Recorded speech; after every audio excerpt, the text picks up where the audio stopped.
Hi, this is Joe, and I want to go over AllInScraper with you just real quick and show you what capabilities it has. First, you can choose a search engine that you want to use from our list here. We have Canada.com, Australia, United Kingdom, among a few others. These are the ones that were requested so far, but I can easily add more if you have a different search engine that you would like added.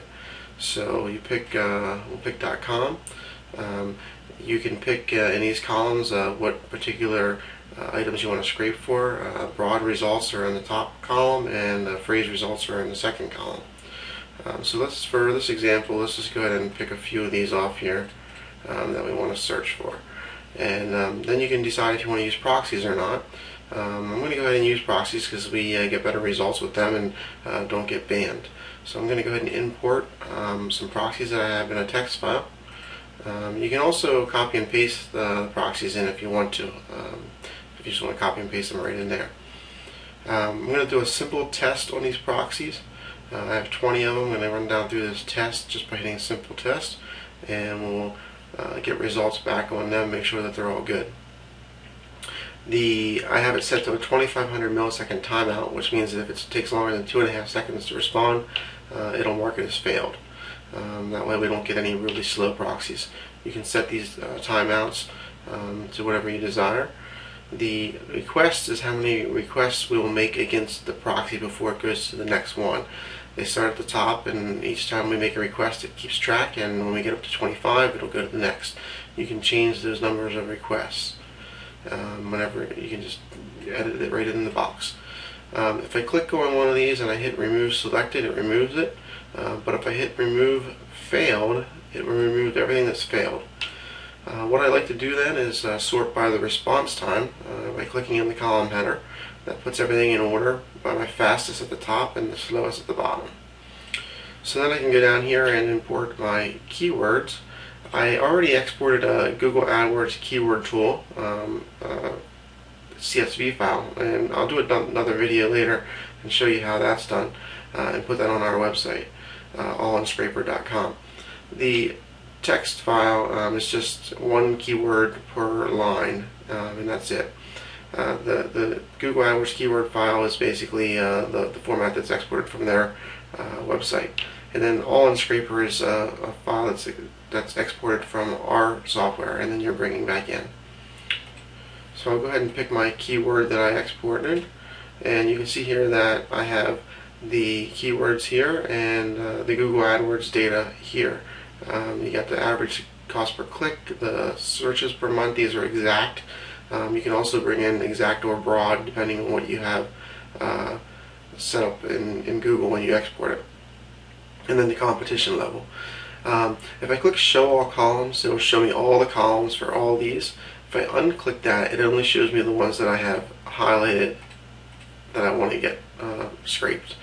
If I click this, it removes the Google AdWords columns. So it's kind of a customizable grid where you can kind of work with it and get it to look the way you want. So at this point we picked out what we wanted.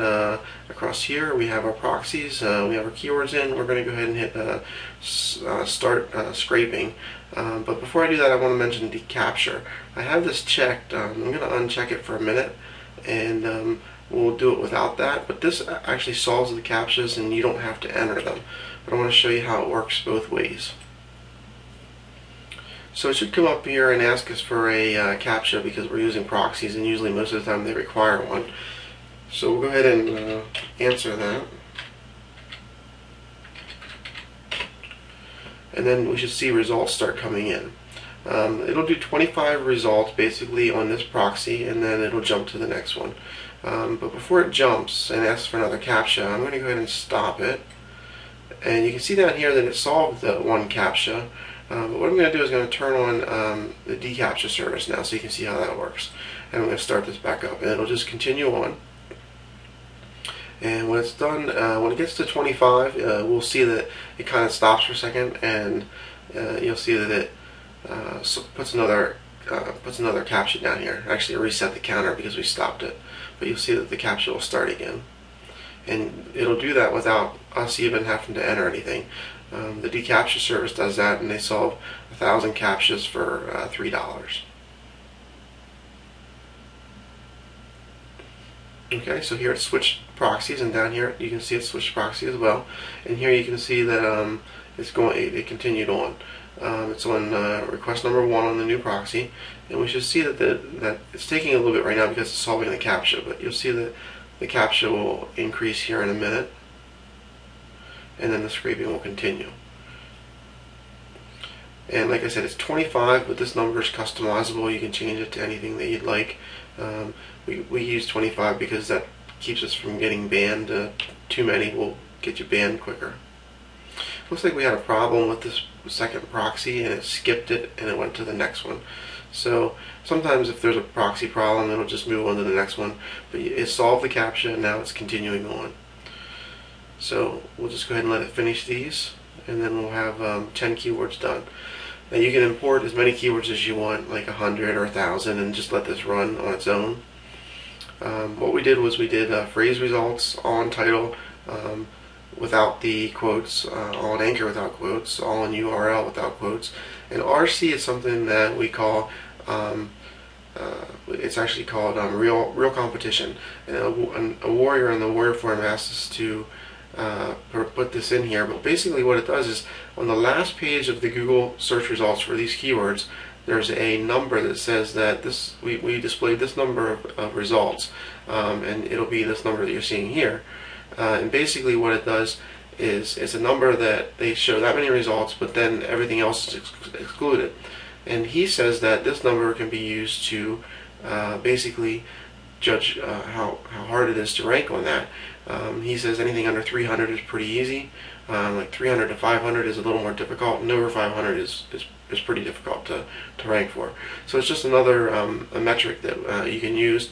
I've seen other people on the Warrior forums using it, but I don't know of any software that returns that number. So we added it in here, and so now you can do that. So you can basically get that number off the last page of the Google search results from our software, along with all the all-in titles, anchors, and URLs, and the broadened search results. All of the columns across the top are completely sortable. You can sort by keyword. You can see what the lowest all-in titles are, the lowest all-in anchors, on down the line. Here 421 was the lowest we got on that real competition. And you can sort by searches or the average cost per click to kind of sort this the way you want. And then at the you can export it as well, and then bring it back in later. Also, when you close the program, it opens up with all this data right back where it was. It saves it automatically and pulls it back up. So it's a pretty flexible program. That was a quick overview of it. I'm going to put up some more videos on our websites that go into more details, but for this, I wanted to keep this short, just to give you a quick view of what it actually does and how it works. So thank you.